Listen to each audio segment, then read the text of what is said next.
Ok, pessoal, bem-vindos à nossa live aqui do Instituto Cinco Elementos.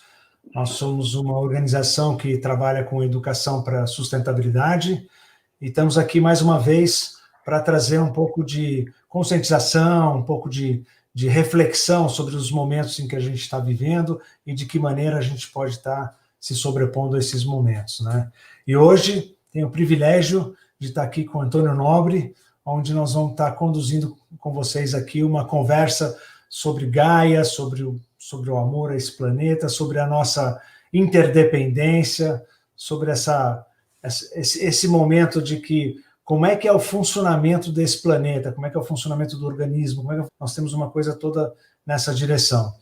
Então, Antônio Nobre, eu vou pedir a gentileza que você se apresente para eu evitar de estar falando uma coisa a mais ou a menos aí, tá bom? Bem-vindo, muito obrigado. Boa tarde, obrigado, Alan, pela introdução. Prazer estar aqui, é uma honra também estar com vocês nessa iniciativa dos Cinco Elementos. Eu sou um pesquisador, eu trabalho no INPE, já estou aposentado, mas foi toda a minha carreira dentro de duas instituições, que foram o INPA de Manaus e o INPE daqui de São José dos Campos. Então, primeiro com uma visão interna, direta, vivencial, experiencial na Amazônia, né, na Grande Floresta, e depois olhando do céu. E eu vou falar um pouco sobre olhando do céu, remetendo a uma frase atribuída a Sócrates, o filósofo grego, de que só quando a gente olhasse a Terra de fora, a gente ia entender o planeta. E essa é uma leitura da minha carreira, a minha carreira pessoal, a minha carreira científica, que começou lá das raízes, né, e chegou no espaço, olhando a Terra de fora. Eu tenho atuado bastante na divulgação da ciência, além de fazer ciência, que é algo que eu tento não descuidar, eu trabalho muito nessa interface da educação. Essa faz uma ponte que nos aproxima, vocês dos Cinco Elementos, o pessoal da educação ambiental, a ciência de um modo geral. E nós vivemos hoje uma realidade que é tão crítica, como diz, se não me engano, o Obama, nossa geração é a primeira que recebe a chapuletada das mudanças climáticas e é a última que pode fazer alguma coisa sobre isso. Nós estamos num momento absolutamente crítico, essencial, toda a história da humanidade, vamos dizer assim, e eu vim aqui com o maior prazer trazer algumas reflexões, me colocar à disposição para esse diálogo e, quem sabe, a gente achar caminhos transitáveis que possam nos iluminar no que fazer, né? Nós estamos diante de uma situação bastante crítica e a pior coisa que a gente pode fazer hoje é errar o caminho, porque já estamos adiantado da hora, então temos que agir nesse sentido. Perfeito. O Charles Eisenstein, no livro dele, ele fala que para nós o mais importante é como é que a gente entrou nisso. E que se você perguntar para cada um como foi que você entrou nisso, existe uma coisa muito profunda dentro de cada um da gente, e essa coisa profunda aparece pelo resto do nosso ativismo, vamos dizer assim, né? Eu, de adolescente, eu andava na praia e tinha um amor profundo pela praia, pelo mar, por todas as coisas que estão ali em volta, e comecei a ver a degradação ali da Rio Santos, em alguns trechos que eu ia, que era completamente virgem naquele momento. E naquele momento eu senti, isso tem alguma coisa ali que precisa ser feita, e de lá para cá tem uma coisa muito forte dentro de mim que não deixa mais eu ser diferente. E eu já ouvi você falando algumas vezes, eu gostaria de escutar como é que você entrou nessa. Bom, eu acho que eu entrei nessa no dia que eu nasci aqui na Terra. Aliás, todos nós entramos no dia que a gente nasceu na Terra. Essa parece uma obviedade que passa despercebida, a gente passa batido por ela, mas o fato de a gente existir num oásis cósmico como é a Terra, não deveria a gente não deveria passar batido. É um milagre em si mesmo, existir, estar aqui encarnado na Terra, caminhando nesse paraíso. Essa película de Gaia, como diz o Bruno Latour, uma casquinha numa esfera de pedra que viaja 108 mil quilômetros por hora no espaço exterior. Isso já é a consciência atual, mas se eu voltar a me remeter lá na origem, depois de ter nascido e de estar, de existir aqui nesse lugar maravilhoso que é a Terra, eu com 11 anos de idade, eu vi uma cena que me marcou demais. o meu pai, ele cresceu numa fazenda em Minas Gerais, e ele tinha muita ligação com a natureza.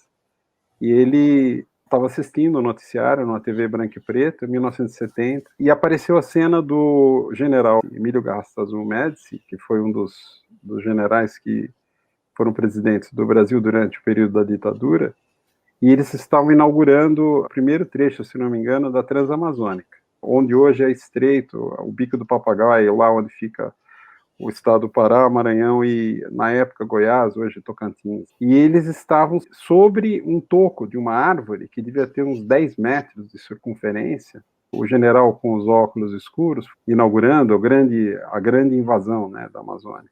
E eu vi meu pai chorando. E aquilo me marcou demais. E ele dizendo assim, vão destruir a Amazônia, vão destruir a floresta. Então, isso daí, para mim, foi, vamos falar assim, o batismo no Rio Jordão, sabe? Foi o começo de um processo. Quando eu entrei na universidade, eu já comecei a me interessar, eu queria ir para a Amazônia, Durante a graduação, eu fui 7 vezes para a Amazônia sem ter dinheiro, peguei carona com o pessoal da FAB, com barco, com jegue não, mas com caminhão, etc. E aí, quando eu terminei, fui fazer meu mestrado lá e fiquei 20 anos na Amazônia. Acompanhei desde 1979 até 2003, então eu vi de perto muita coisa e estudando, né, a região. E teve 2 lados desse despertar amazônico, né? Teve um que era o lado acadêmico, que é a percepção de uma complexidade, de uma riqueza incompreensível, mesmo pela ciência. Isso foi um primeiro despertar.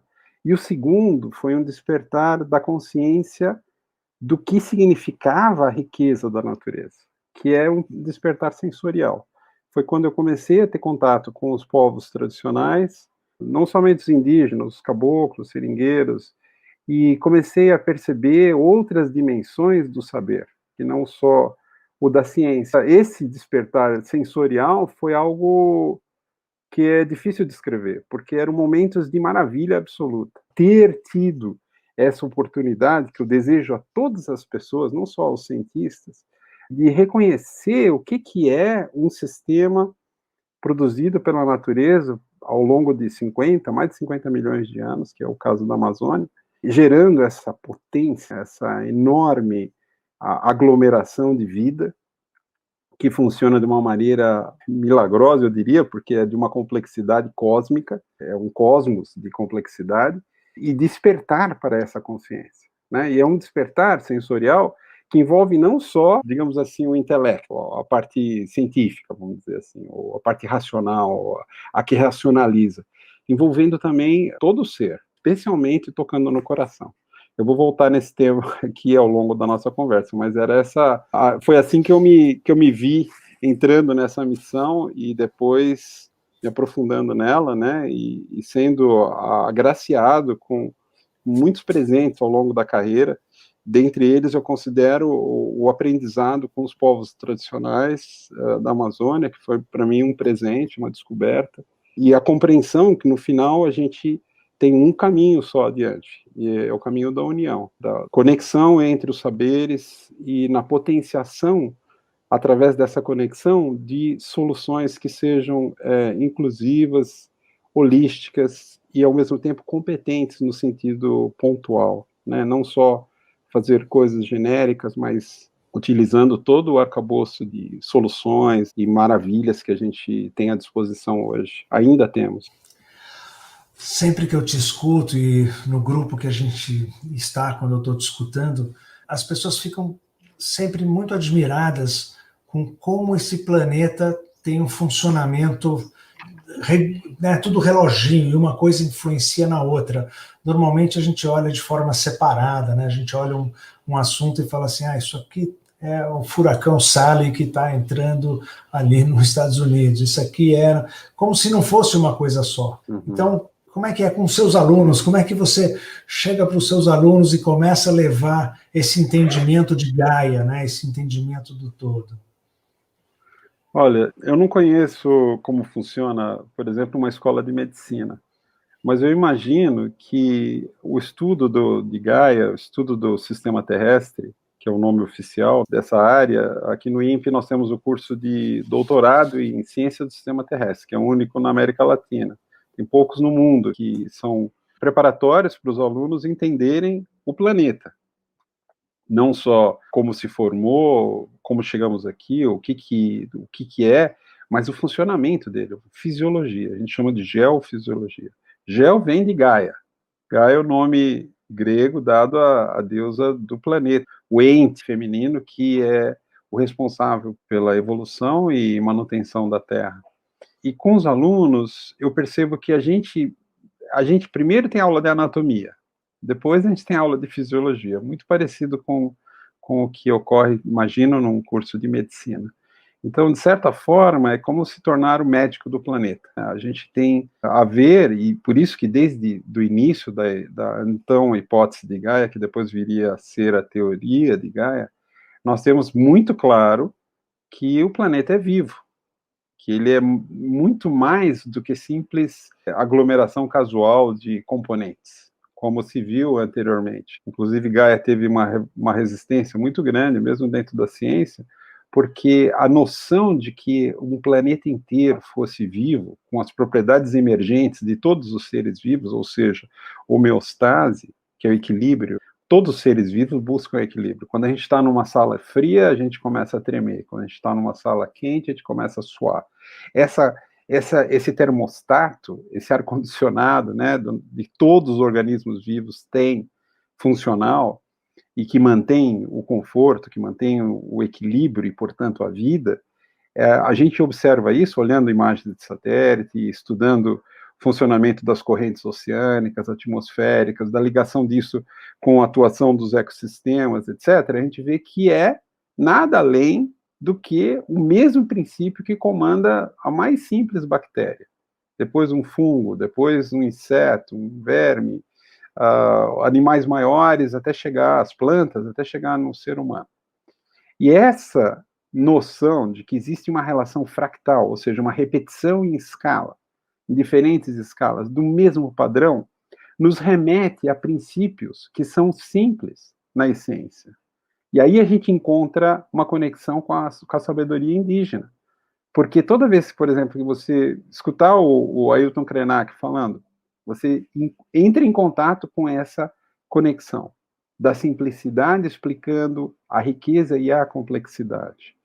Na simplificação, a gente não está tornando o sistema mais simplório, a gente está compreendendo que os grandes princípios de organização da vida, portanto, obviamente, de tudo que é atinente à vida, inclusive o próprio planeta, ele, na essência, na origem, é muito simples, é poderoso. Aliás, em matemática, na ciência da matemática, matemática pura, o desenvolvimento de conceitos, de teoremas e o aperfeiçoamento, ele frequentemente usa a ideia de elegância para descrever, por exemplo, uma prova de um teorema.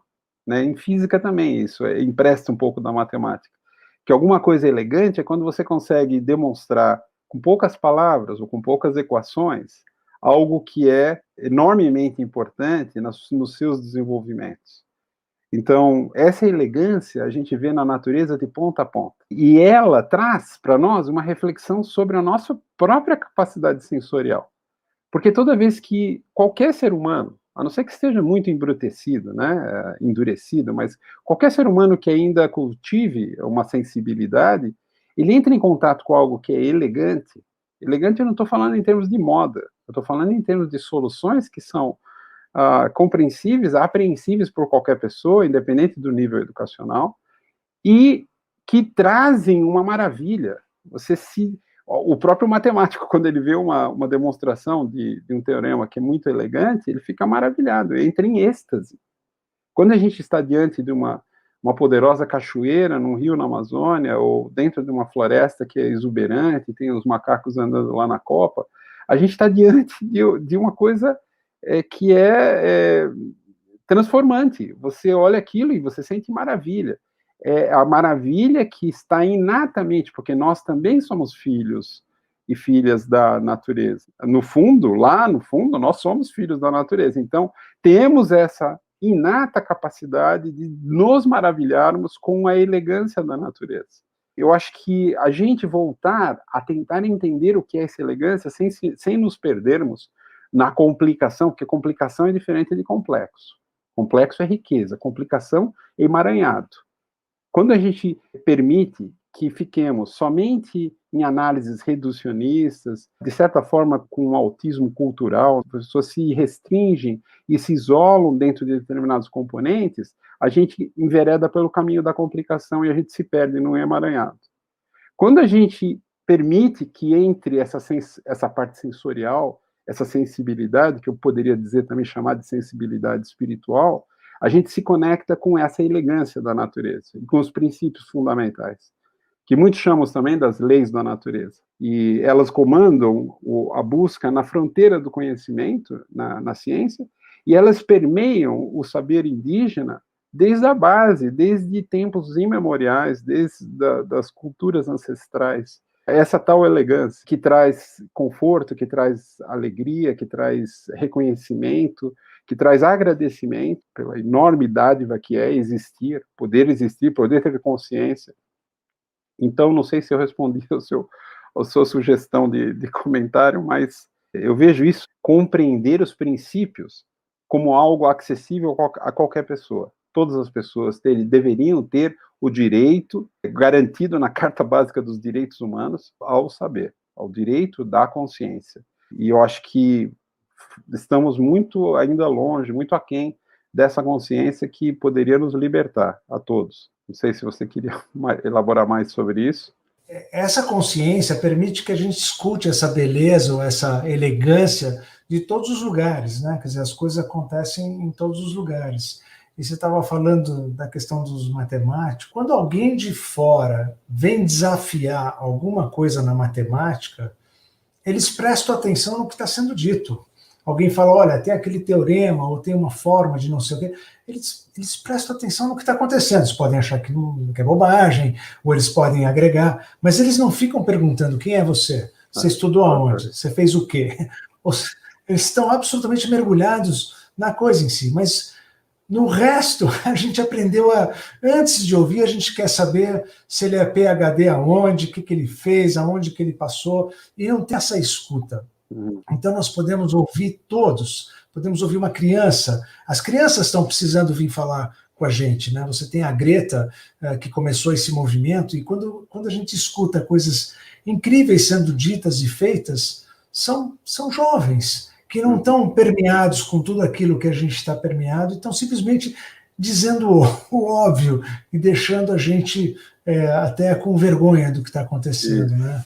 Então essa elegância, você tem um jeito especial de trazer essa elegância, porque você é um cientista que, ao invés de trazer todos aqueles nomes que a gente não tem a menor ideia do que se trata, você cria uma linguagem com essa elegância, como os rios voadores, né? Há uma beleza na linguagem que você traz para trazer as coisas. Eu vou aproveitar e perguntar dos rios voadores, que todo mundo já conhece, já sabe, mas eu gostaria de ouvir essa elegância novamente, que você contasse um pouco para a gente. Então, na realidade, o que eu fiz foi contar uma historinha. Eu peguei um conhecimento que já habitava de uma maneira meio secundária ou marginal dentro dos escaninhos da ciência há muitos anos. E eu achei a história tão fascinante que eu traduzi ela. Eu construí uma narrativa.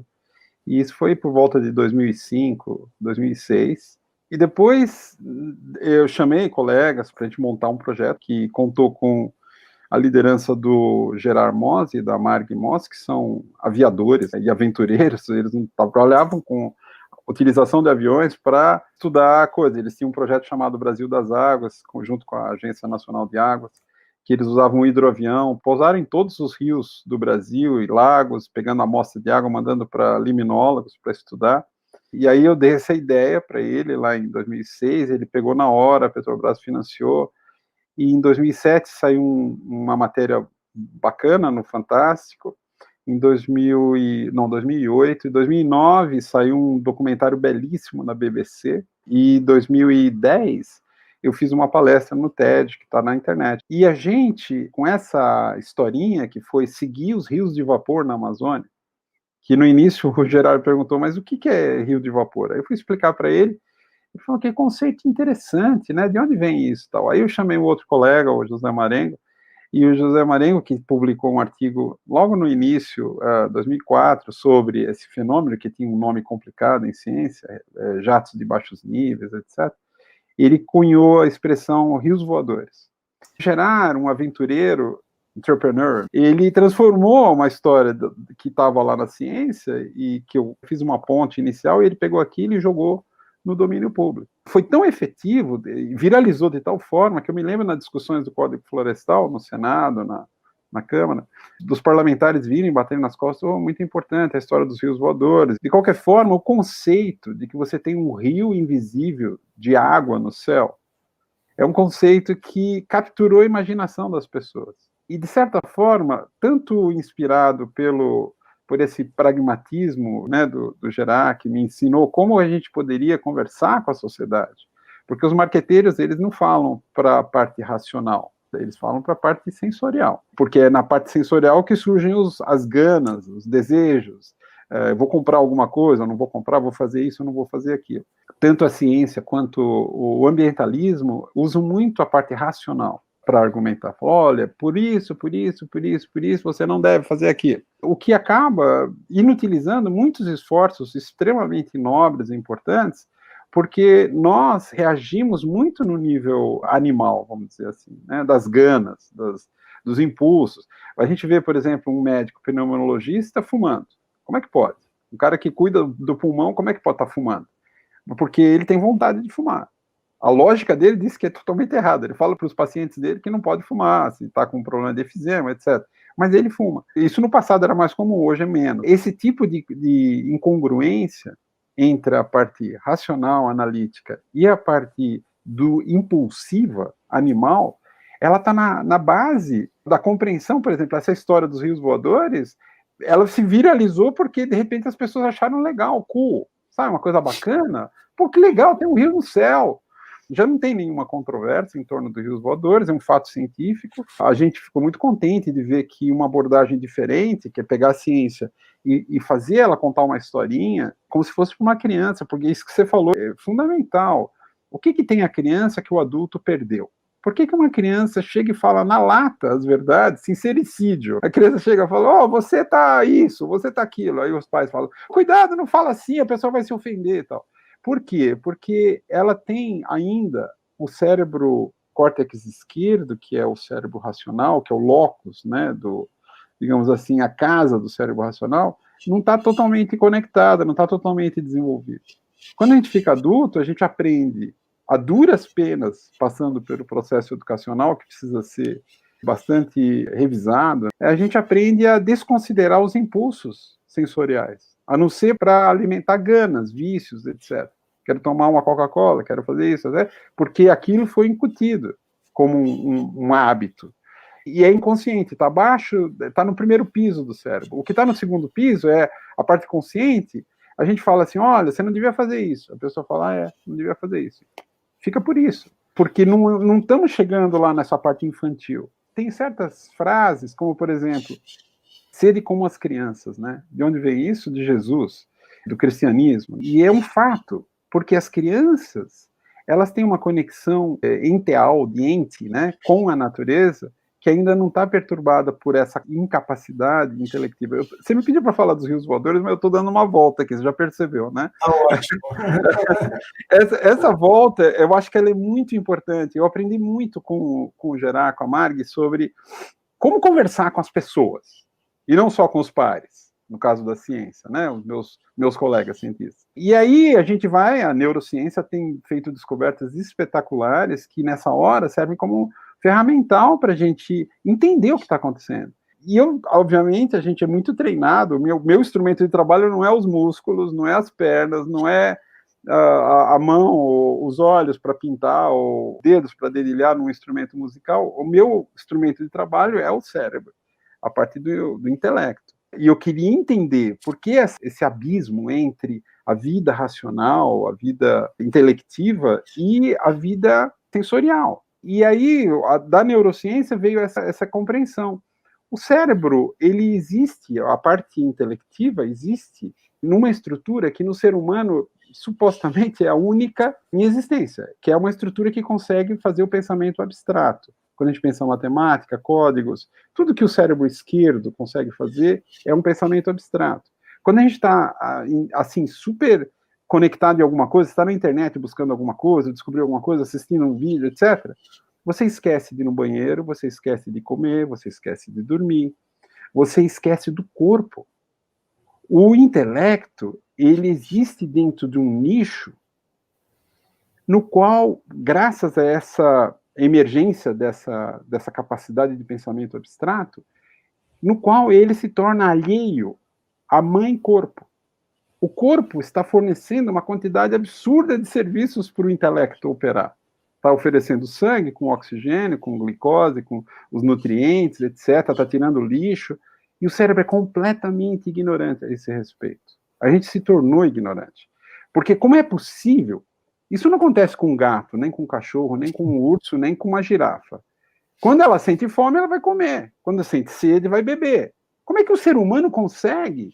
Como é que essa estrutura, que a gente chama de racional, consegue existir alheia ao enorme cosmos de complexidade que é o corpo humano, que dá suporte à existência dela?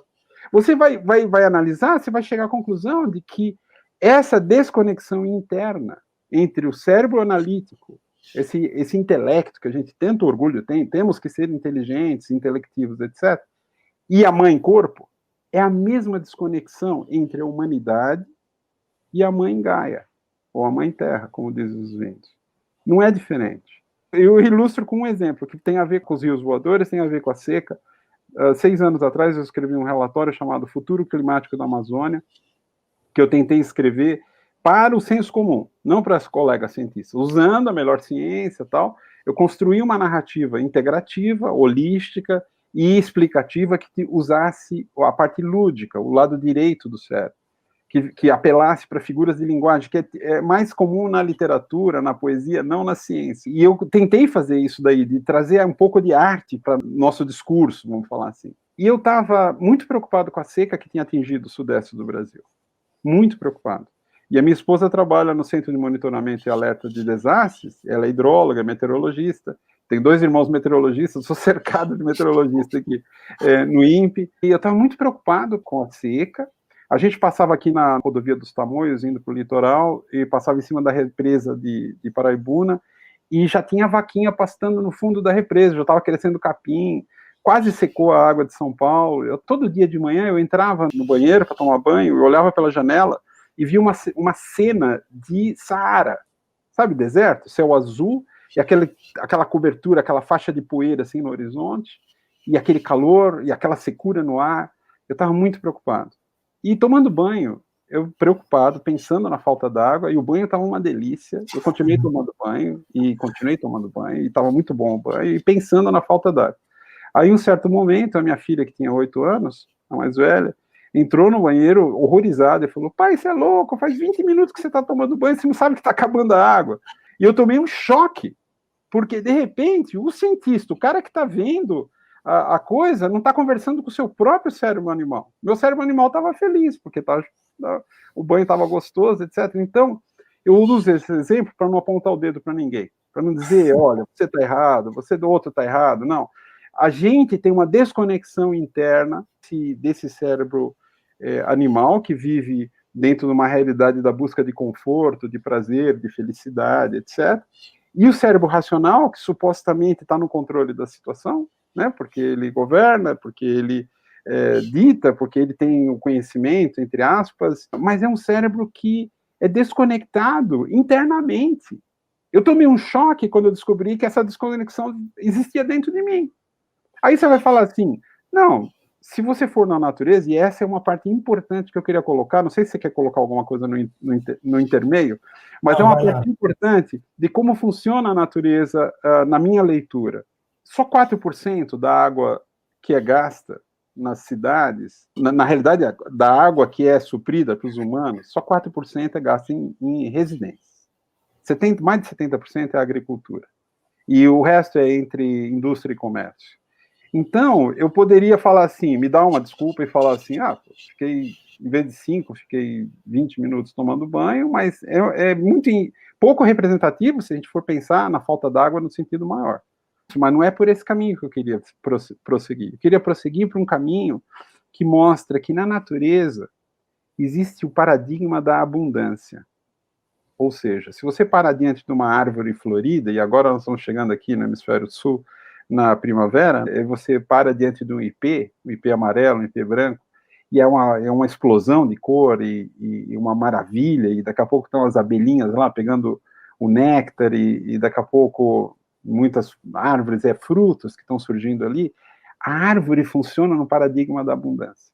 Ela oferece uma abundância de recursos para os outros seres. E esse paradigma da abundância, quando a gente existe diante dessa abundância de uma forma responsável, não no sentido racional, mas no sentido de ser, de existência, a gente obtém dessa abundância o que nós precisamos. Não falta nada. A natureza provê. Ela tem essa capacidade de prover. E como dizia, se não me engano, Gandhi, a natureza provê tudo, como é? A natureza provê tudo que nós precisamos, mas não tudo que nós desejamos. Ou nem tudo que a ganância do homem deseja. Então, você vai na natureza, você vê um leão na savana africana, lá no Serengeti, ele caça a gazela, come, mas ele não tem um freezer para guardar e caçar mais, ele não compra a segunda Ferrari, o terceiro iate. Quando você fala em acumulação na natureza, tem duas funções principais. Uma, por exemplo, um pássaro, que vai fazer uma migração.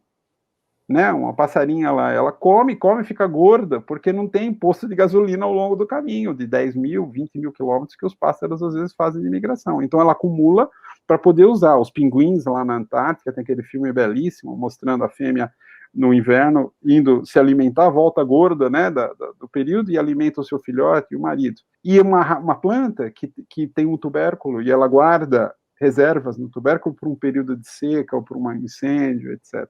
Então, a acumulação na natureza só existe em função de demandas justificadas. E esse paradigma da abundância e do suficiente, eles se complementam. Quem dá abundantemente. Quem pega só o que precisa. Quando você entra dentro desses dois paradigmas, muitos dilemas de natureza moral, eles perdem um pouco aquele apelo. Porque eu penso assim, puxa, se eu tivesse lá como um índio, num rio na Amazônia, eu ia embaixo de uma cachoeira, quanta água está passando no rio? Né? Eu não tenho que me preocupar. Existe uma alegria imensa de estar em interação com os elementos da natureza. Talvez eu guarde isso no meu cérebro animal, e por isso que o banho era tão gostoso naquele momento. Né? Mas eu não estou justificando por um lado, por outro lado, eu estou tentando trazer uma reflexão que promova a nossa união interna. Nós precisamos nos reunir. Né? Aí vem a última parte, que é o seguinte: enquanto o intelecto, esse inquilino que vive na mãe-corpo de uma maneira alheia, infelizmente, tem alguma coisa que saiu errado no ser humano, porque é o único ser na natureza conhecido pela ciência, que tem a capacidade de ignorar as demandas básicas e essenciais da vida. Seja dormir, ir no banheiro, comer, etc., como eu ilustrei agora há pouco. Todo mundo teve essa experiência e sabe o que eu estou falando. Porém, tem um outro locus no corpo humano que é inspiradora, porque ela traz uma outra dimensão da cognição que eu quero dizer do entendimento, que é o coração. O coração é um órgão, cuore em italiano, ele é o centro do organismo. E o coração, ele funciona num outro paradigma diferente do intelecto. Porque o coração, ele bombeia um líquido que irriga, alimenta, cuida, limpa todas as células do corpo. Quando a gente pensa num corpo humano, poucas pessoas têm a noção do que se trata um corpo humano. O ser humano está no meio da escala dos tamanhos, né, entre o que é mais grande concebível e o que é mais pequeno concebível. Cada ser humano, cada corpo humano, eu chamo de galáxia ambulante de sistemas celulares, porque um corpo humano chega a ter 37 trilhões de células eucarióticas e mais um outro tanto de células procarióticas. A gente tem bactérias vivendo em associação com a gente dentro do novo órgão chamado microbioma, que existe no nosso trato digestivo, que é importantíssimo para o funcionamento e operação do corpo. Esse efeito de irrigar e cuidar é o efeito que a gente entende como efeito da mãe, né? Da mãe-corpo. O sede desse cuidar, desse universo de complexidade que é o corpo, é do coração. E no coração também a gente encontra a sede do que a gente chama de sede da alma, a sede dos sentimentos. As emoções, elas brotam no peito da gente, né, na conexão do plexo solar. E o coração está ali. Então, o que vem de algo que é transcendente, porque a noção de alma, independente de religião ou de filosofia, a noção de alma é a noção da transcendência, da conexão a valores permanentes e não formas transientes. E essa conexão se faz diretamente no coração. E o coração tem uma capacidade cognitiva.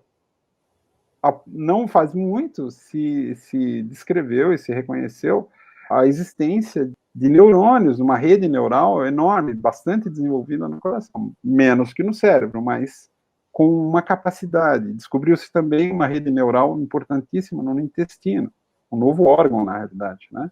Então, o deslocamento da consciência, do intelecto, esse ser alheio, que vive alheiamente dentro da mãe-corpo, que não deveria ser uma ferramenta integrada no corpo, consciente do corpo. Ele se desloca para o coração, e no coração a gente tem uma conexão com tudo. O coração é conectado, ao contrário do intelecto. Ele é conectado por definição, porque ele irriga tudo, ele colhe tudo que cada célula vivenciou do corpo.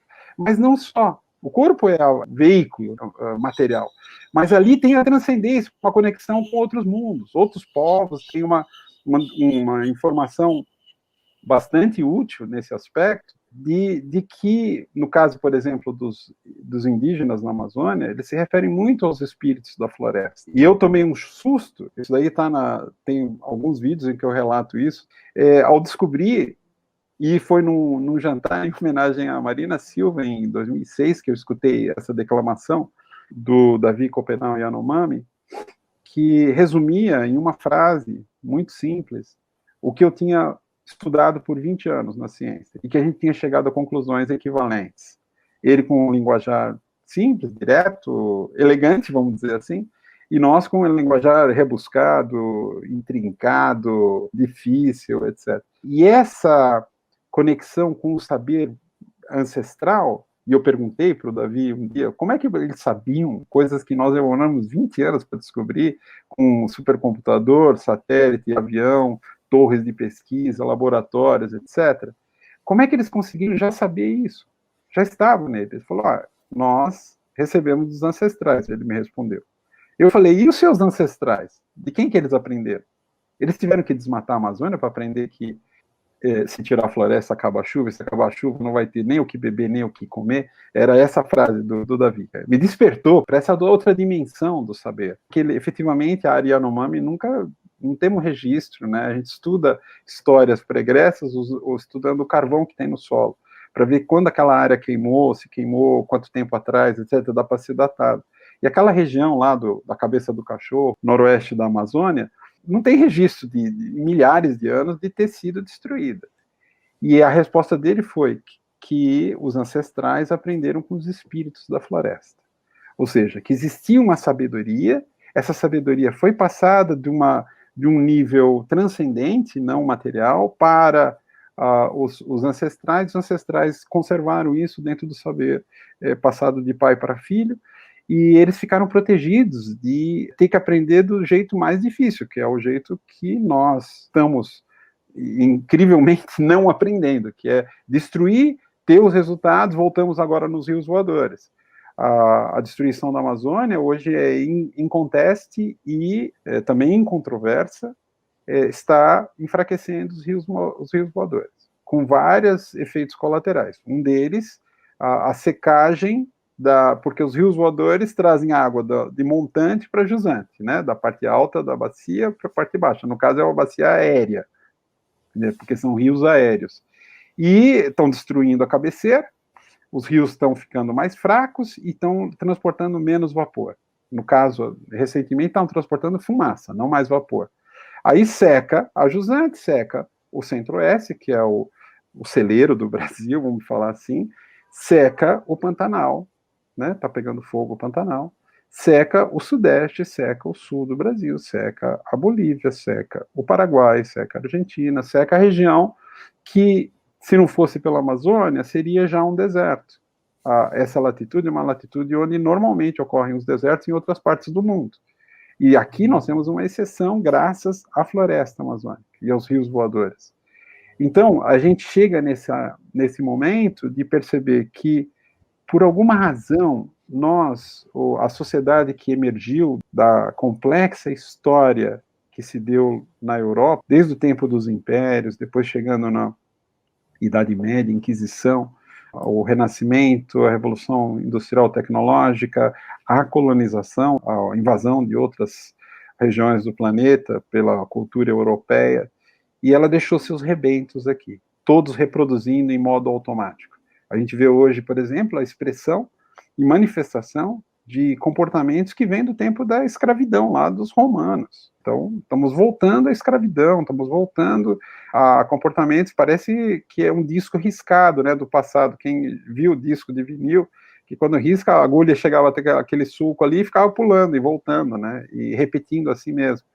E nós estamos aqui, quando eu converso com algumas pessoas nas fronteiras agrícolas lá da Amazônia, quem está na fronteira de destruição, sem falar de grileiro e outros, né, madeireiro, etc., que são formas muito violentas, agressivas, etc., e criminais. Mas quando a gente fala com alguém que é da área do setor produtivo, e que vem depois, na segunda, terceira onda, né, para botar gado, para botar soja, etc., eles têm essa mentalidade que vem lá do Império Romano, né, que vem lá da Europa, dos séculos, sei lá, da Idade Média, e ocorre uma incrível coincidência. A Europa do Oeste, ela recebe umidade do rio voador da Eurásia, que vem da Rússia e chega até a Europa.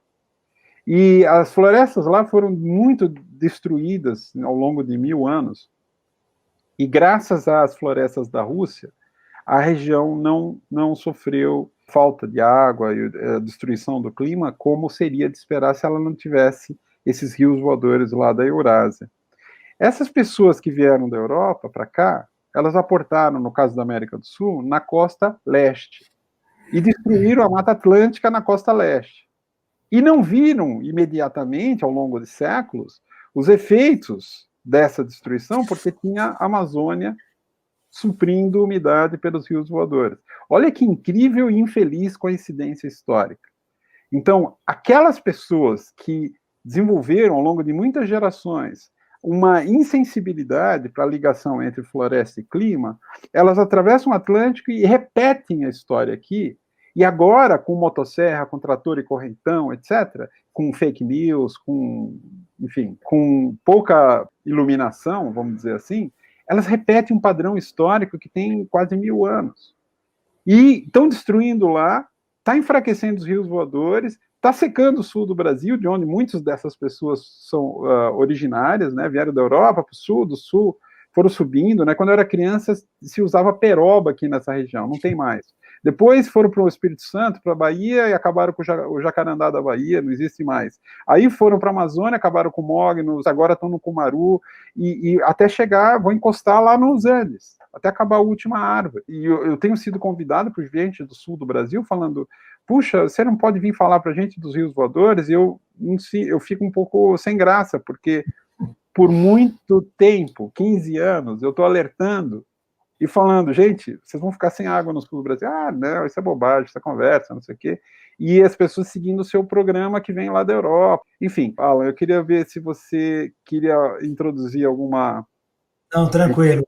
Delicioso, né? Delicioso. O que eu queria te falar é assim, aonde que esse fato da gente não ter essa conexão, né, entre o que a gente pensa, o que a gente sente, né, a parte do corpo, isso que você estava, que nem o banho que você estava assim, né, dizendo que de repente você tem a consciência, mas precisou de um choque para isso acontecer, né?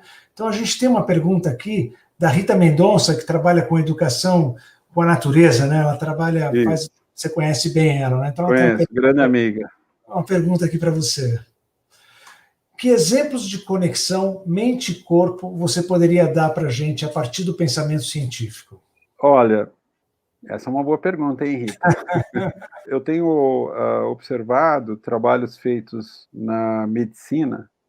O professor Fernando, da Escola Paulista de Medicina, tem um grupo e trabalha vários temas conexos, assim, saúde e essa outra parte. Quando você trata uma pessoa doente com chamados métodos alternativos, nos quais, e é bem a propósito falar disso num ano de pandemia. Eu tive o Covid-19, fiquei 8 dias no hospital, 5 na UTI. Felizmente, não foi a forma mais grave, não precisei ser entubado, mas foi bem forte, uma experiência bem, bem forte mesmo. E é surpreendente, porque apesar do Covid ser menos mortal, em termos absolutos, que outras viroses, né, como ébola, acho que até menos do que o H1N1, etc., ele paralisou a humanidade. É uma relação difícil de explicar, porque você fala assim, poxa, se ele é menos mortal, por que paralisou a humanidade? O que tem nesse vírus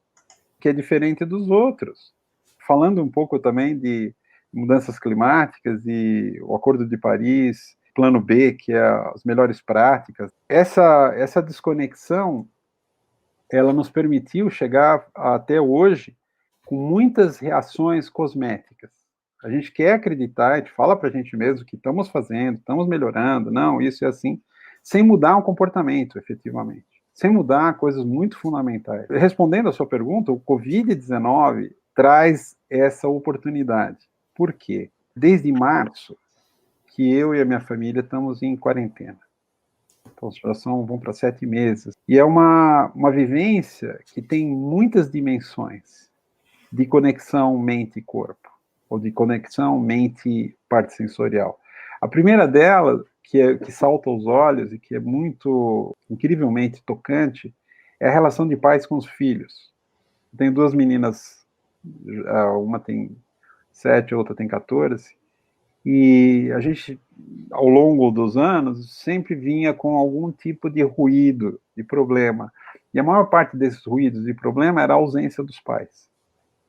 Por quê? Porque os pais tinham, os dois trabalham o dia inteiro, aí chegava de noite, o que a gente ia fazer? Ao invés de ficar juntos, no redor de uma fogueira, né, como fazem os povos nativos, a gente ia fazer alguma coisa. O que a gente ia fazer? Ia no shopping, ia assistir um filme num cinema, ia no restaurante, ia fazer alguma coisa fora. E isso não permitia o convívio familiar, que é algo imemorial e que é muito importante para a fisiologia social, para a fisiologia do humano, né? Nós somos animais sociais. Com a pandemia, a gente ficou estacionado. Assim, de repente, você não podia mais ir em lugar nenhum, tá tudo fechado, e você tem que ficar com seus filhos. E não só isso, nós tivemos que assumir a parte educacional também. Então a escola continuou funcionando, agora sobre o Skype, ou o Zoom, etc. E quem é que tem que acompanhar? Os pais. Tem que sentar com as crianças e acompanhar o aprendizado.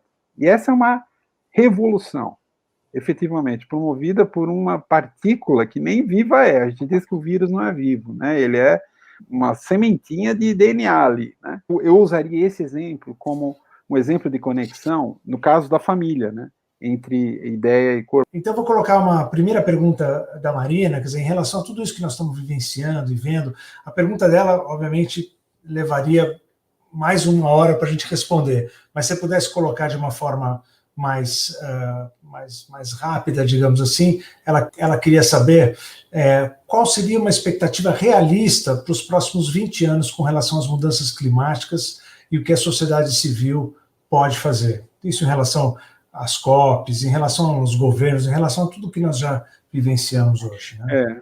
Olha, em 2015, 2 semanas antes da COP de Paris, a convite do governo norueguês, Steven Oslo, e eu fiz uma apresentação para a turma lá, foi pública, mas para a turma que eram os delegados, né, da Noruega, que foram para lá. A Noruega tem uma preocupação bastante grande com florestas, é um dos principais doadores do Fundo Amazônia, ou o principal doador, né?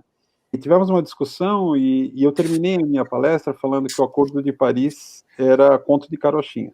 Por quê? Porque diante das imagens que eu tenho aqui de satélite, diante do conhecimento na fronteira da ciência do clima e de, sei lá, 30 anos de acompanhar toda a evolução do conhecimento nessa área, digamos assim, o Acordo de Paris foi um sucesso tremendo em termos diplomáticos. Mas a natureza, ela não se importa com a diplomacia humana. Ela se importa com as leis da física, da biologia, ela se importa com como funciona a vida. E o Acordo de Paris é o mínimo básico, o minimorum, para começar a termos uma oportunidade de começar a reagir. Mas é absolutamente insuficiente. Se o Acordo de Paris tivesse sido assinado no Rio de Janeiro, em 1992, a gente teria uma chance. Como ele foi assinado com esse atraso, e de uma forma, na realidade o atraso é resultante de atividade criminal, né, como está ficando evidente agora, uma indústria de fake news financiada, bom, muito, não é incontroverso isso, já sabemos, né, agora é tarde demais. O que nós podemos fazer?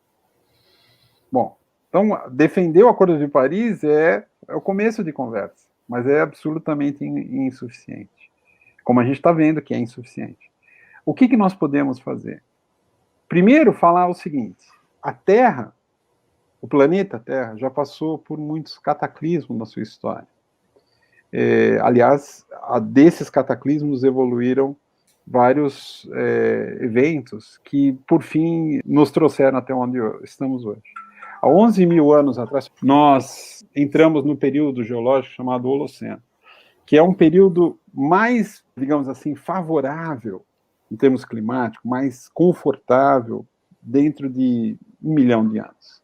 Né? O ser humano surgiu há 3 milhões de anos atrás, 200 mil anos atrás o Homo sapiens, e 11 mil anos atrás o Holoceno, que é um período de incrível estabilidade climática. Aí surgiu a agricultura, o ser humano deixou de ser caçador-coletor, passou a se estabelecer, e aí vieram todas as mudanças que nos trouxeram até hoje. Hoje nós temos um novo período geológico que foi batizado em homenagem ao ser humano, chamado Antropoceno. É uma nova era geológica que começou com a Revolução Industrial na Inglaterra. A humanidade, ou seja, uma espécie animal, se tornou comparável em termos de capacidade de modificar o planeta a uma era geológica anterior, que eram processos que levavam centenas de milhares, milhões de anos.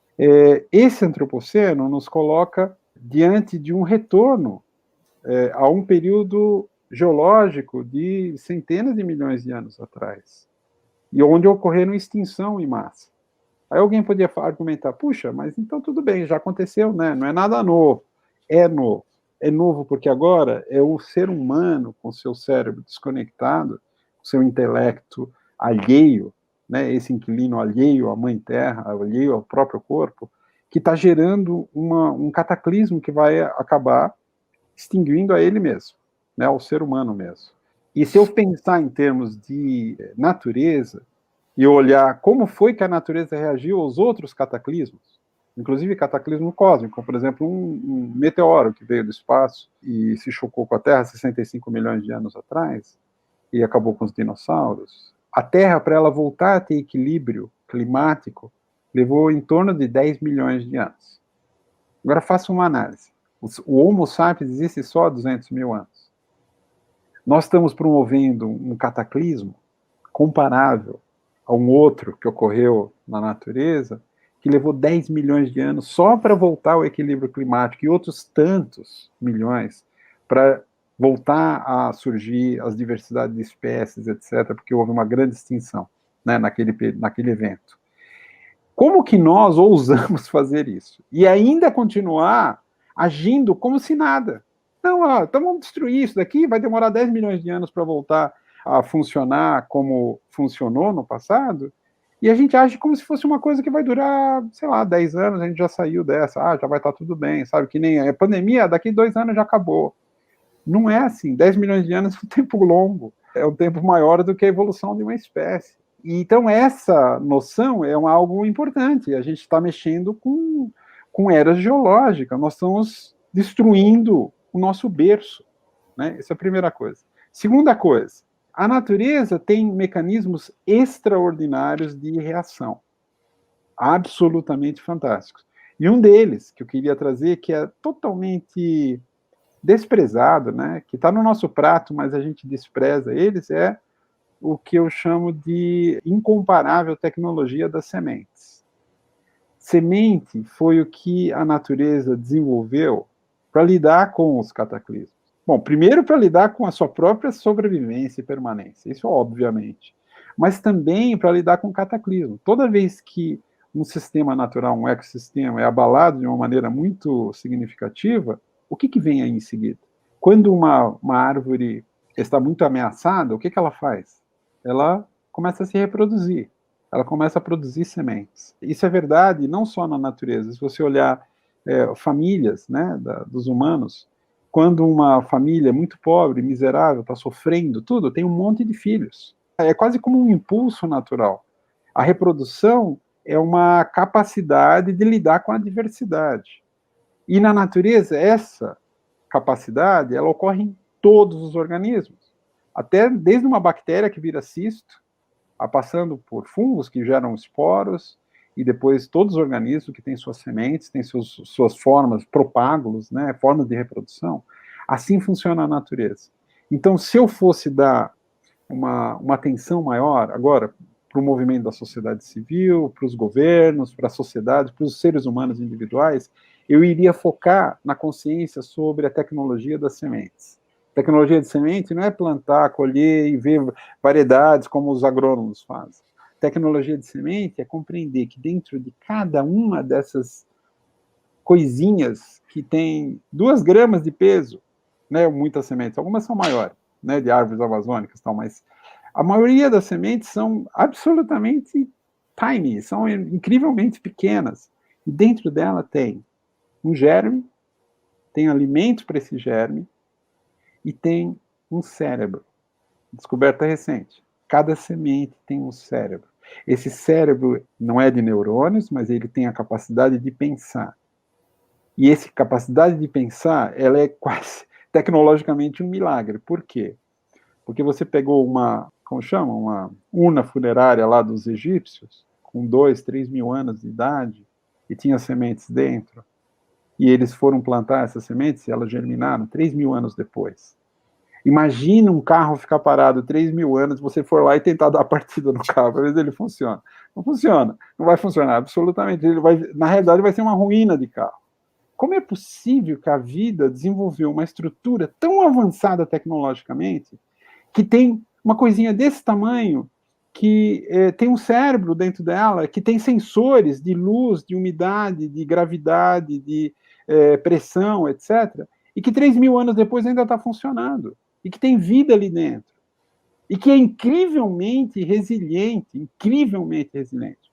Aí eu vejo essas iniciativas, como o do Instituto Socioambiental e outras maravilhosas, a rede de sementes na Amazônia, que ligam os povos nativos, que ainda têm o resto de floresta, estão pegando sementes das árvores, e estão fazendo processos, inclusive em colaboração com agricultores mais iluminados, que estão tentando recuperar matas de galerias, etc., usando tecnologia agrícola e as sementes da floresta, ou trabalhos como a agricultura sintrópica e tantas variedades de agricultura orgânica, no caso da agricultura sintrópica, que é se inspirar com a floresta, ir lá plantar, usar até essa tecnologia fantástica das sementes e recompor, e voltar tudo. Tem trabalho saindo, inclusive já há algum tempo, saiu na Science, que tem um indígena como coautor, lá da região do Xingu, mostrando que no período pré-colombiano, né, pré-Cabral, os povos que viviam na região amazônica, e a gente pode ir até aos Andes, lá nos Incas, eles tinham tecnologia, eles faziam estradas, eles faziam até barragens.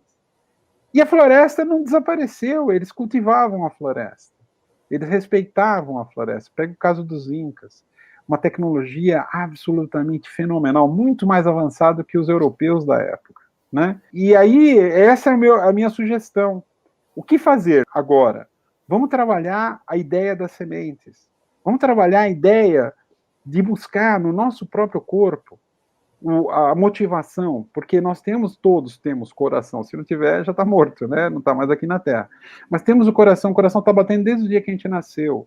Ele está fazendo um trabalho absolutamente impensável. Se você parar e ficar refletindo sobre o que está acontecendo dentro do seu corpo, você fica em silêncio. O intelecto entra em silêncio. E é isso que nós precisamos de silêncio do intelecto. Nós precisamos do despertar de uma cognição profunda, elegante, superior, transcendente.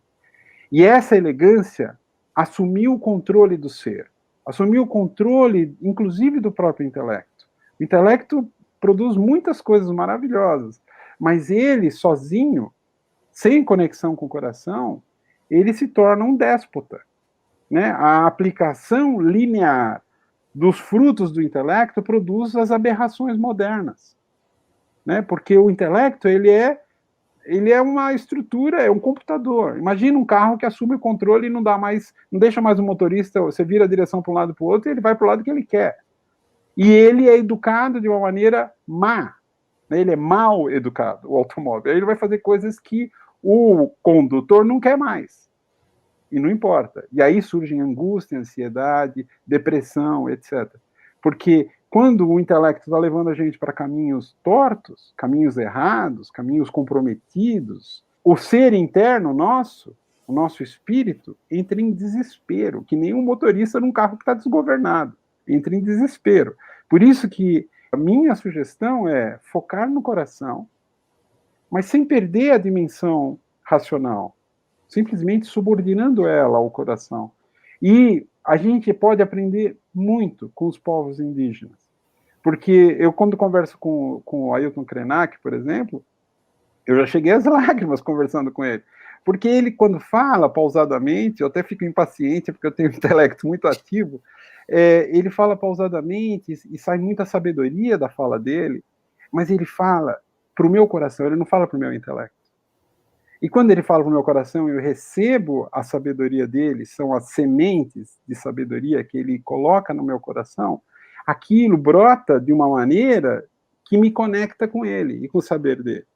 E eu deixo de lado a minha arrogância intelectiva, eu deixo de lado o isolamento, né?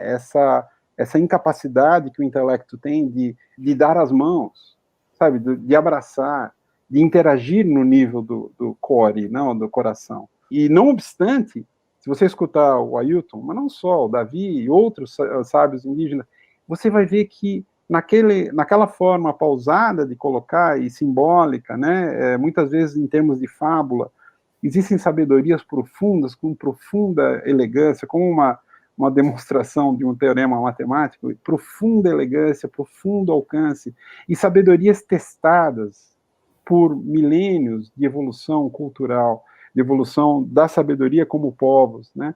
Então eu vejo ali um caminho extraordinário para a sociedade global se regenerar. Ela pode aprender com os povos indígenas sem descartar a ciência, sem descartar a racionalidade, submetendo, combinando e fazendo uma joint venture. E eu tenho discutido isso com os próprios povos indígenas. Eles tentam compreender como funciona o intelecto da sociedade europeia, né, da sociedade técnico-científica, e eu tento fazer esse meu papel, né, de cientista, buscando a conexão do outro lado, e falando, olha, se você falar no seu discurso alguma coisa que os brancos, né, os europeus, os civilizados, vão entender, porque eles foram treinados a escutar e respeitar o que vem da ciência, ou pelo menos respeitar externamente, e você embutir isso, de alguma forma, com a sabedoria indígena, vai aumentar muito a potência e o alcance do que você está falando. Porque aí quem está escutando vai entender e falar assim, puxa, ele está falando uma coisa que eu entendo, mas com um valor subjacente que vai tocar direto as pessoas no coração. E quando toca no coração, os marqueteiros sabem disso, as pessoas reagem de uma maneira maravilhosa. Então, essa é a minha mensagem. Se você tiver aquela animação, agora é um momento para apresentá-la. Porque a gente está com a Mônica Borba e a Patrícia Otero dos 5 Elementos nos ajudando aqui nos bastidores. Mônica, você consegue colocar aquela imagem enquanto estiver procurando isso, me inspirou tantas coisas, eu comecei a pensar em tanta coisa. Né? Uma das coisas que eu pensei foram os peabirus, né? Você estava falando daquelas construções que a gente nem sabe o que deixaram para a gente, se foi Inca, se foi aquilo. Quando os europeus chegaram aqui, tinham aquelas estradas, né, na América do Sul toda, que eram os peabirus, uma história que é para outro momento. Mas nas sementes, eu pensei, a natureza, a humanidade, nós que somos natureza, né, nossa humanidade, nós estamos mandando sementes. Eu acho que esse movimento dos jovens, que quando eu falo Greta, é um símbolo do início disso, tem um menino na Austrália, tem gente no mundo inteiro, mas eles estão enviando essas sementes para poder estar povoando o mundo. Fala aí, Antônio. Já volto na história das sementes. Bom, essa imagem aí é o mapa mundi dos ecossistemas terrestres. Você pode pensar que a pessoa estava sob efeito de algum psicotrópico, né, quando fez esse gráfico.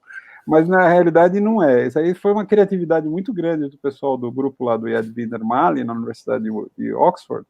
Eles estudaram por muitos anos a Amazônia e outros ecossistemas do mundo, e eles pegaram imagem de satélite, aqui são 10 anos de imagem de satélite, cada pulsada dessa é um ano inteiro, e mostraram, em cada quadro, você está vendo o tamanho dos pixels de cada ponto da imagem é proporcional à importância relativa daquele ecossistema para a produção mundial. Já estamos falando da fotossíntese. Tá? Então você vê que os desertos não aparecem lá, ficaram colapsados porque ele tem pouca vegetação.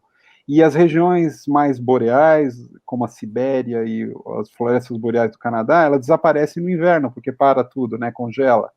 E aí dá para você ver a pulsação de Gaia.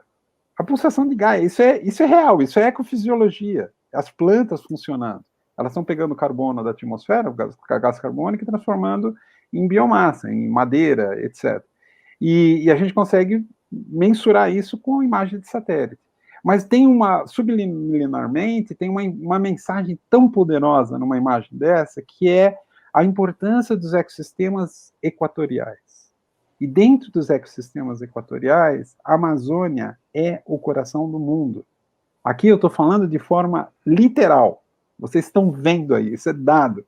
E isso não é só para o carbono, que é o que está representado aqui nessa imagem pulsante, 10 anos de dados, 2000 a 2010. Isso daqui é para tudo que tem a ver com a floresta. E mais importante ainda do que o carbono é a água. A água é o líquido da vida. Cada pulsação dessa significa que aquele bioma, aquele ecossistema, aquela floresta, aquela vegetação, ela está mandando vapor de água para a atmosfera, está mandando o que eu chamo de pó de pirilim-pim-pim, que são os compostos que promovem a condensação do vapor de água e chuvas copiosas. Nesse processo, está baixando a pressão sobre os continentes, está puxando correntes de ar úmido que vem dos oceanos. Essas correntes que sopram sobre o oceano estão empurrando a água do oceano, criando correntes marítimas, como, por exemplo, a corrente do Golfo, que é colaborada, vamos dizer assim, com os ventos alísios que a bomba biótica da Amazônia está puxando do Oceano Atlântico. Esses correntes oceânicas transportam calor da zona equatorial, que é o motor de calor do planeta, para as altas latitudes, que é o radiador. Os polos são os radiadores da Terra. Então, esse processo, essa pulsação, é literal. E esses colegas que fizeram esse gráfico aqui foram muito felizes em captar. Obviamente, eles tiveram que usar um pouco de criatividade mesmo, porque você não vê os continentes fazendo essa... É uma representação do que os continentes estão fazendo em termos de ecofisiologia. Mas a gente chega aqui a tirar disso a seguinte conclusão. Em Gaia, tudo pulsa. Pulsação é o símbolo, é o sinônimo de vida. E, de novo, a gente volta para o coração. Porque todos os seres vivos estão, de alguma forma, pulsando. Inclusive o planeta inteiro. E por isso que a teoria de Gaia, hoje, já não é mais controversa. Ela foi até alguns anos atrás. Agora, as pessoas que antes combatiam Gaia estão reconhecendo que é uma teoria muito forte. Agora estamos encontrando os mecanismos de Gaia. Uma imagem dessa traz um mecanismo de Gaia muito importante. A Terra é um planeta vivo, ou pelo menos ainda é um planeta vivo, se a gente não o matar, né? e que esse funcionamento traz várias consequências para nós, além dos rios voadores, que são importantes aqui na América do Sul, e tem outras conexões, a gente pode falar que o planeta funciona de maneira integrada. Então, não é either or, que a gente fala em inglês, esse ou aquele. É tudo. Nós precisamos proteger Gaia. Existe uma proposta que tem sido abraçada pelo Extinction Rebellion, que é um movimento que surgiu na Inglaterra, né? E muito falado pelo Georges Monbiot, que tem feito várias narrativas sobre isso, é que é o selvagem, né? A gente precisa, saiu até um artigo recente na Science, muito interessante, sobre uma rede de áreas conservadas. Nós precisamos reflorestar, nós precisamos renaturalizar o mundo, que essa é a melhor forma, e na realidade é a única efetiva, para a gente se recuperar do desastre iminente. Nós já estamos entrando no desastre, e compreender isso. E eu falo mais, assim, tem várias coisas que a gente pode fazer, inclusive parar de emitir poluentes, né? Mas o principal é investir no coração. Nós precisamos, porque Gaia funciona no paradigma do coração. Gaia está sendo ameaçada de morte. E a forma da gente proteger a vida é protegendo o coração. Então, trabalhando na abordagem do coração, que funciona para Gaia, funciona para a pessoa, para o próximo, funciona para todos, a gente vai conseguir usar toda a ciência, toda a sabedoria nativa para tentar, e as sementes, obviamente, para tentar reconstruir os ambientes silvestres no planeta e, com isso, reconstituir o funcionamento saudável de Gaia, quem sabe, né? Se não for tarde demais. Que lindo. Mônica, obrigado. Eu acho que ficou bem clara a questão da pulsação, né? Quer dizer, da vibração. Tudo é pulsação, tudo é vibração. Eu estou vibrando aqui com as tuas falas aqui, maravilhosas. E eu, antes de colocar a última questão que a Marina trouxe aqui também, quando ela soube que você vinha falar aqui, ela colocou essas duas questões.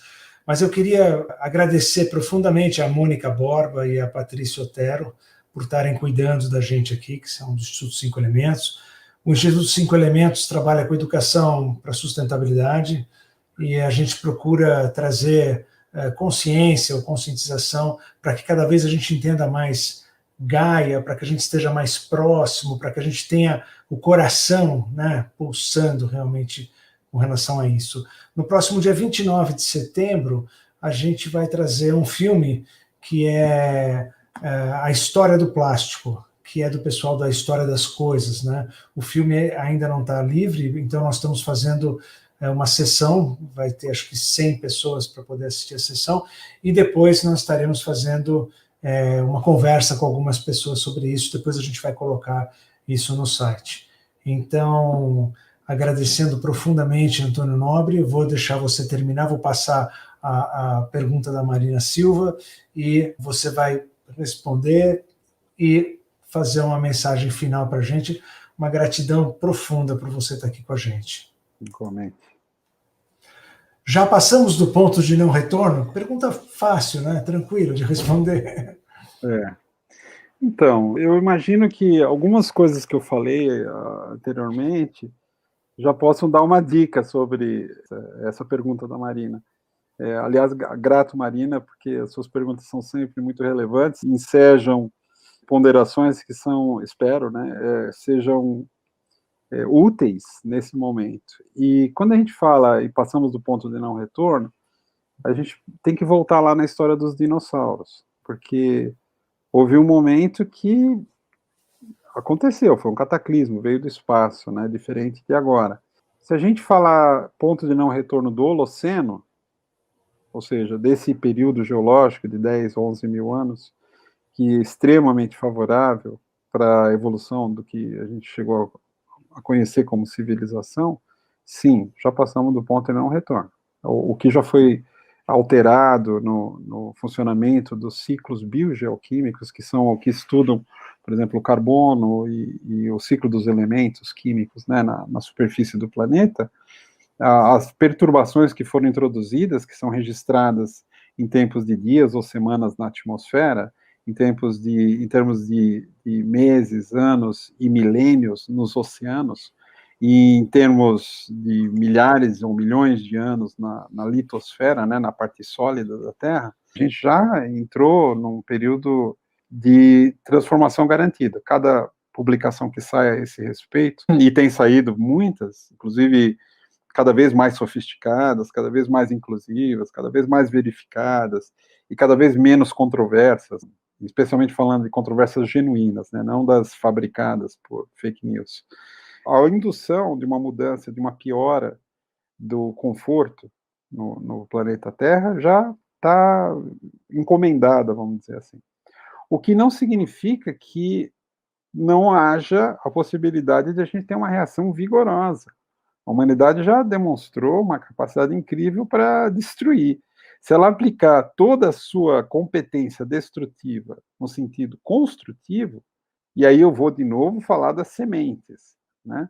Sementes é uma tecnologia que, por exemplo, tem um terremoto, destrói-se uma cidade. Quando vão lá de novo para tentar consertar o estrago, o que tem que fazer? Tem que reconstruir, desde o zero, tem que botar cada tijolo de novo. A natureza vem uma tormenta, quebra uma área grande de floresta, eu vi muitas na Amazônia, assim, uma tormenta, tipo um tornado, e arrasa uma área grande de floresta, quebra todas as árvores e tal. Você volta 10 anos depois, está verde. Cresceu tudo e cicatrizou. Se você cortar, não precisa ir longe, você cortar a sua mão, né, tá cortando alguma coisa na cozinha, cortou a mão. Bota um band-aid ali, 2 dias depois você não vê mais a cicatriz. Essa capacidade a natureza tem. E a tecnologia humana não tem. Apesar de cuidar ter, não tem. Essa coisa de que a tecnologia pode consertar tudo é uma grande de uma ilusão. É uma ilusão perigosa porque ela produz uma inflação do ego. Né? Então a gente acha que não, nós vamos achar uma solução tecnológica, é totalmente balela. Se você conhecer efetivamente como funciona a complexidade do sistema natural e principalmente a tecnologia do sistema natural, você vai ver que é patética a primitividade no sentido depreciativo, né, da tecnologia humana. Toda ela, até a mais avançada, é primitiva comparada com a tecnologia da semente, a tecnologia da natureza. Se a gente pegar, e todo mundo, vou dar um exemplo, em 2019, em agosto de 2019, o país da Etiópia decidiu plantar árvores. E em 12 horas plantou 353 milhões de árvores. Tá? O país da Etiópia, que tem 110 milhões de pessoas, metade do Brasil. Aí eu fiz as continhas e vi que se a humanidade inteira entrar num esforço equivalente ao que a Etiópia fez, não que aquelas árvores todas vão viver, etc. Tem várias questões aí, mas estou falando, vamos fazer uma análise simples aqui. Nós conseguimos plantar 1 trilhão de árvores em 2 meses. Usando um esforço semelhante ao que a Etiópia já fez e mostrou. Em 12 horas eles plantaram 300 milhões de árvores. E isso no sentido de plantar árvores, mas tem outros. Por exemplo, engenharia social, cuidar das pessoas desassistidas, cuidar das pessoas que estão em sofrimento extremo. Se a humanidade se colocar, rapidamente ela consegue gerar uma onda de bem-estar social que vai se refletir em vários níveis, inclusive na economia. Se nós conseguirmos, né, sair de pensamentos negativos e de pensamentos destrutivos e de comportamentos e de, enfim, de impulsos, às vezes impulsos automáticos, animais, né, e tivermos a capacidade, e por isso que eu cito sempre o coração e eu cito o amor. Amor é uma força universal, não é muito tratada pelas ciências duras, chamadas ciências exatas, mas é uma força inegável, é uma força que se manifesta, por exemplo, na fusão do hidrogênio no centro do Sol. Milhões de toneladas de hidrogênio fundem, produzem hélio e uma força, uma quantidade de energia liberada estrondosa. Quando a gente ama realmente algo ou alguém, a gente sente essa fusão, a gente sente essa força, né? É uma força inerente da natureza. E a gente usando ela, a fusão, a força do amor, a gente vai ter competência, porque existem muitas soluções. Isso que mais me frustra na atividade científica é ver a quantidade de soluções que nós temos sendo ignoradas. Então, usando o amor para nos unir e nos fertilizar, aí pegando as soluções, sementes e todas as outras soluções e aplicando, que nem a Etiópia fez e outros, tem vários exemplos fantásticos. o projeto Icatu Xingu, tem vários, o pessoal lá de Lucas do Rio Verde, N projetos maravilhosos que mostram sementes de soluções. E a gente aplicar, não passamos do ponto de não retorno, no meu entender. Vai piorar tudo. Vai piorar o clima, porque a gente já comprometeu o clima. Então, passamos do ponto de não retorno lá. Mas se a gente reagir como humanidade, de um corpo integrado, responsável, feliz grato pela existência, a gente tem condição de reagir. Outra opção, que a gente vê nos noticiários, que a gente escuta, observa, acompanha, a maldade, né, o ódio, o desprezo, a desconexão com o próximo, etc., aí isso daí já selou outro destino. Já passamos de um ponto de não retorno no sentido humano. Né? Não é dizer que os governos não podiam ter feito o que fizeram no ano do Covid, desde da Eco 92. Podiam ter feito, já tinha todo o conhecimento suficiente, necessário, científico, que poderia ter evitado a gente estar nessa situação, que a gente poderia ter evitado comprometer o Holoceno. E a gente, infelizmente, não fomos capazes, a gente teve inspirações tenebrosas, né? A humanidade, eu não estou falando eu, você ou qualquer um, eu estou falando a humanidade, no seu conjunto, né?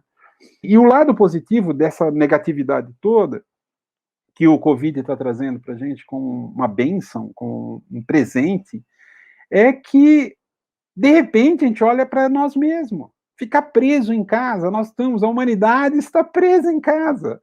Você, imagina isso, você cometeu um crime, qualquer crime, todo mundo já cometeu algum tipo de coisa errada, que depois se arrepende, etc. E aí alguém fala, ó, fica em casa, olhando para o espelho e se conhecendo seus filhos, conhecendo... E veja, tem muitas coisas que aconteceram durante esse período. E isso devia ser como se fosse uma chave para a gente. Olhar o que aconteceu durante esses últimos 6, 7 meses, dentro do nível da família, das pessoas, e no nível governamental. Você vê, por exemplo, pessoas que propagam o neoliberalismo concordando em pagar R$600 de renda mínima para as pessoas, que era uma coisa completamente impensável, há poucos meses atrás. Então esse é o lado é o positivo do negativo, né? A gente estamos vivendo uma distopia, estamos vivendo um desastre de grande magnitude, absurdamente impensável antes, e estamos vendo que é possível mudar instantaneamente, inclusive governos que não têm nenhuma afinidade com essa mudança, estão sendo obrigados. E aí vem o grande ciclo de retorno de Gaia. Em Gaia, a lei da ação e reação, causa e efeito, é absoluta. O que ocorre com a tecnologia, a ciência moderna e a civilização atual é uma bolha, a gente faz uma bolha. Como você está dentro da água, você faz uma bolha, você continua respirando ali dentro. Mas se a bolha estourar, você vai morrer afogado, se você não subir para o ar. Na mesma forma, a ciência e a tecnologia moderna, porque a gente desenvolveu, por exemplo, tecnologia para plantar soja no cerrado, motosserra para cortar árvore, etc. Dá a sensação que nós temos uma potência que efetivamente não temos. Se a gente for levar em consideração que simplesmente falta o oxigênio, e você deixa de viver, você deixa de existir aqui nesse plano. Com tudo isso colocado em conjunto, eu digo, tentando responder sua pergunta, Marina, eu digo, passamos do ponto de não retorno? Sim e não. Tem que qualificar essa pergunta. Passamos no sentido de que tem em andamento um agravamento do conforto desse paraíso chamado Terra, ou Gaia, e isso é muito triste para a humanidade, é muito triste para todos os seres que existem aqui no planeta. Por outro lado, nós temos a capacidade e a competência para reagir com a Etiópia e outros. A China plantou 800 mil quilômetros quadrados de floresta nos últimos 25 anos, é uma área equivalente ao que o Brasil destruiu nos últimos 40 anos. Claro, só 15% daquelas florestas vingaram. Então a gente precisa melhorar muito ainda, não é só plantar árvore, né? Mas a gente tem essa capacidade, e por fim, toda a negatividade que a gente está vendo, o ódio solto, né, é uma acareação conosco mesmo. Olha o que você cultiva dentro de você, está ficando tudo exposto na nossa cara. Cada um pode olhar para o espelho agora, seja governo, seja país, seja nação, cultura. A gente olha para o espelho e fala, olha, quem sou eu? Por que eu sou assim? Eu não devia ser assim, ou devia? E procurar no coração um eco de conexão com a transcendência. Eu acho que isso, e não estou falando de religião, estou falando da existência como ser aqui nesse plano e da significância dessa existência. Estou falando com uma linguagem científica até. Não dá para escrever uma equação sobre isso, mas dá para colocar dentro do contexto de uma cultura, de uma civilização, que deve dialogar com as outras culturas e outras civilizações que antecederam, que ainda existem em estado latente como semente, né? Quando eu escuto os sábios indígenas falando, eu vejo as sementes. Estão lá as sementes. Essa sociedade pode pegar essa semente, botar na terra, cultivar e crescer e nascer dali de novo, um novo tecido de respeito ao próximo, de veneração à sabedoria da natureza, à grandiosidade que nos permite existir, mesmo quando a gente está alheio a tudo que está trabalhando invisível e silenciosamente em nosso favor, é essa consciência que eu tive lá no dia no banho, no chuveiro, que assusta, pode assustar num primeiro momento, mas que existe uma grandiosa, como se fosse um perdão da natureza, apesar de tudo que nós fizemos, ainda a gente pode respirar aqui no planeta.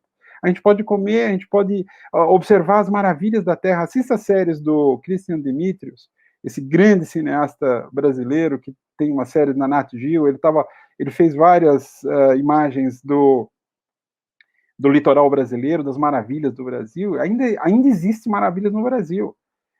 Despertem brasileiros, despertem para o berço esplêndido, despertem para o que nós estamos, está quase terminal, né? Uma parte da Amazônia já está comprometida, mas ainda tem a outra parte, e essa que está comprometida a gente pode usar as sementes, pode ir lá e reconstruir, pode parar, acabar com fumaça, com fogo, fumaça e fuligem, que isso está acabando, destruindo com tudo. Pode perseguir os criminosos, porque eles merecem realmente ser tirados de circulação. Eles são como agentes infecciosos, extremamente agressivos e destrutivos, né? Eles precisam ser tirados de circulação. Isso não é um discurso político, isso é um discurso funcional, fisiológico. O corpo humano tem uma estrutura chamada sistema imune. Quando o sistema imune está saudável, em qualquer pessoa, seja ela boa, má, média, não importa, o sistema imune funciona em todas as pessoas que estão vivas.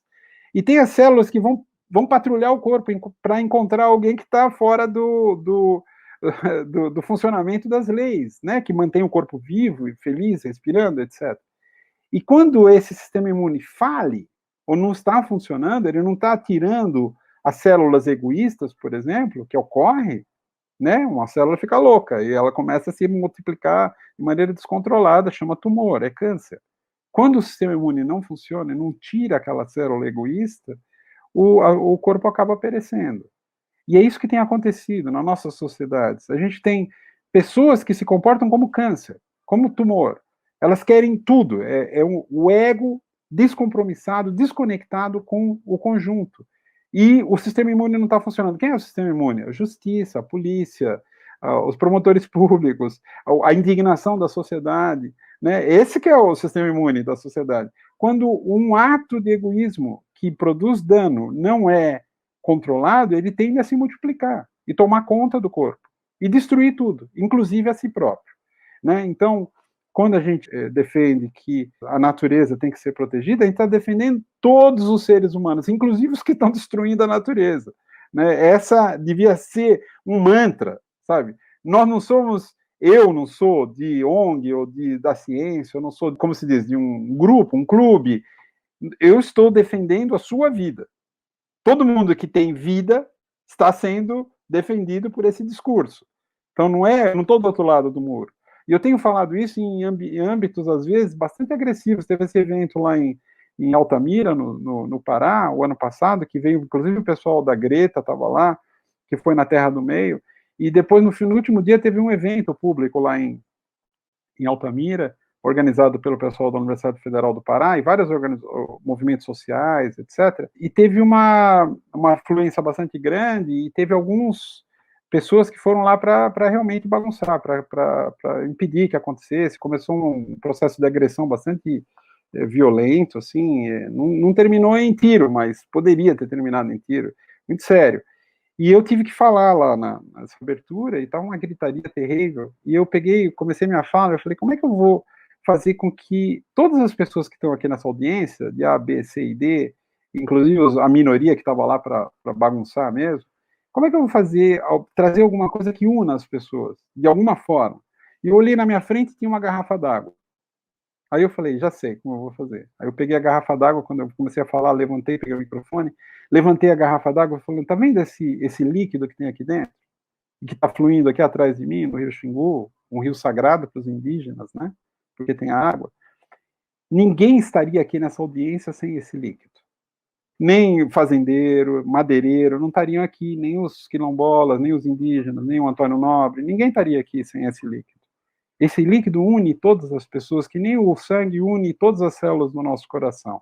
Aí eu contei a historinha lá da cabeceira do rio Xingu, que é uma historinha que eu tenho desenvolvido, o meu grupo aqui, junto com o pessoal lá também, no qual a reserva indígena do Xingu é a explicação para Lucas do Rio Verde, Sorriso, Alta Floresta, aquele vale lá, ter 2 safras por ano e quem está a montante dos ventos ter só uma. Os rios voadores explicam.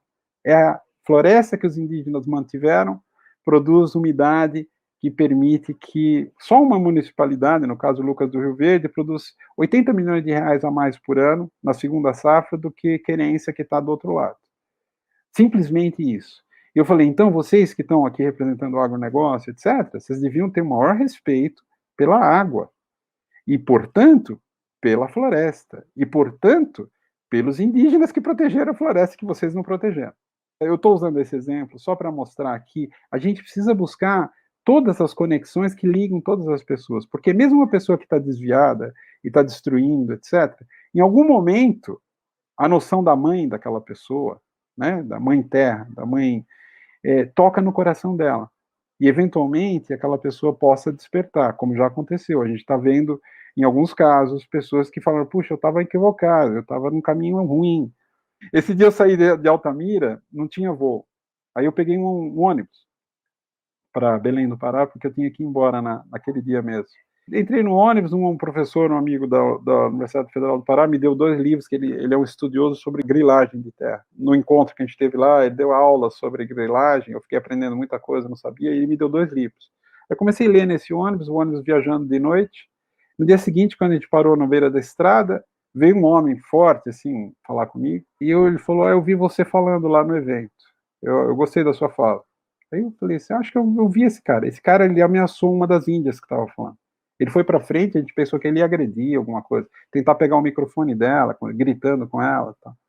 Aí eu entrei no ônibus, peguei, em alguns lugares tinha o WhatsApp, escrevi para o professor, falou, tem esse cara aqui, quem é ele? Ele falou, esse daí é o pior grileiro de terra da Amazônia, e cuidado com ele, etc. Aí eu falei, puxa, não sei, pareceu uma pessoa normal. Aí, ao longo da viagem, várias paradas, ele ia falar comigo. Não, eu vou te contar, e deu a perspectiva dele. Eu escutei o outro lado, escutei ele falando. E foi uma experiência muito forte para mim, porque eu vi as agressões lá, eu tive a oportunidade de falar, depois encontrei essa pessoa nessa viagem, por vários minutos, vamos falar assim, eu escutei o que ele tinha para falar. E a nossa sociedade, ela tem dificuldade para fazer esse diálogo. Você estava falando que, em outro momento, entre pessoas nos comentários dessas lives aqui, falando coisas horríveis e tal. Tem robôs fazendo isso, não são pessoas, seres humanos. São robôs, tem uma agenda, tem um sistema organizado, tem crime organizado no mundo também, né, que faz coisas muito ruins. A gente precisa combater isso. Mas se a gente ficar só focado nisso, sem falar das coisas que nos unem, coisas que possam nos sacar desse grande imbróglio, dessa grande enrascada que nós nos metemos, a gente não vai progredir muito. E outra, quando a gente se foca muito no negativo, muito no ódio, na raiva, na indignação, etc., a gente está colocando veneno no nosso próprio coração. Conquanto a gente tenha que ser severo, e obviamente tem que ter um sistema imune, senão a sociedade vai entrar em falência. Já está em falência, na realidade, não vai entrar, né? Já está em falência. Mas, por outro lado, a gente tem que também trabalhar o circuito da felicidade, os hormônios da felicidade, sabe? A gente precisa reconhecer, por exemplo, como eu tive uma felicidade imensa de descobrir a sabedoria indígena, imensa, da sabedoria, das outras sabedorias, não só científica. E eu tenho feito uma campanha com meus colegas falando assim, vamos mudar o nosso discurso, que é que nem os juízes fizeram um tempo atrás, juízes promotores, né? Porque a linguagem jurídica é impenetrável. né? Eles falavam palavras que a gente tem que procurar no dicionário para saber o que eles estão falando. E vários reconheceram isso, que precisava mudar. Isso era uma prática vitoriana, ou seja, muito antes, né? Uma coisa totalmente anacrônica. E eu tenho falado para os meus colegas cientistas, nós não vamos perder a respeitabilidade se a gente usar uma linguagem acessível para as pessoas. Quando eu fiz o relatório, eu queria descrever os compostos orgânicos voláteis, terpenos e isoprenos, que são liberados pelas plantas e que fazem chover. E eu queria que minha filha, de 10 anos, entendesse. Eu falei, pó de pirilim-pim-pim, né? O pó mágico, o pó das fadas, pixie dust, né? Como a gente fala em inglês. Por quê? Porque era a forma que a minha filha entendeu, um pó mágico, invisível, e que fazia chover. Aí eu mandei o relatório para ser revisado por vários colegas, uma revisão por pares voluntária, e um deles escreveu para mim e falou assim, Antônio, se você escrever isso, pó do pirilim-pim-pim, você vai se comprometer, vão pensar que você é um palhaço, você vai perder a respeitabilidade científica. E eu falei, tudo bem, minha respeitabilidade científica é menos importante do que a comunicação que eu tenho para fazer. Então, paciência, se perder... E ao contrário, eu não perdi a respeitabilidade, aumentou a minha respeitabilidade. Eu tenho falado isso para meus colegas. Saiamos da Torre de Marfim, desçamos à rua, nos envolvamos com nossos semelhantes, aprendamos ou desaprendamos a usar a linguagem científica hermética, né, críptica, inacessível.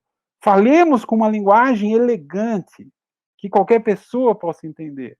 E com tudo isso, a gente não vai perder a respeitabilidade, ao contrário, vai aumentar a nossa respeitabilidade e as pessoas vão reconhecer o valor da ciência, vão se congratular, vão ficar gratas, né, de ter acesso à sabedoria. A sabedoria é uma propriedade do universo, não é uma propriedade de indivíduos. A gente empresta o saber da natureza. E se a gente puder cultivar isso de maneira coletiva, a gente vai ter uma chance de lidar com o que vem na nossa direção, que é um trem desgovernado. Né? As mudanças climáticas e tudo que está associado a distopias, sem falar na economia, né? O caos do sistema econômico que está logo ali, né? Está muito próximo.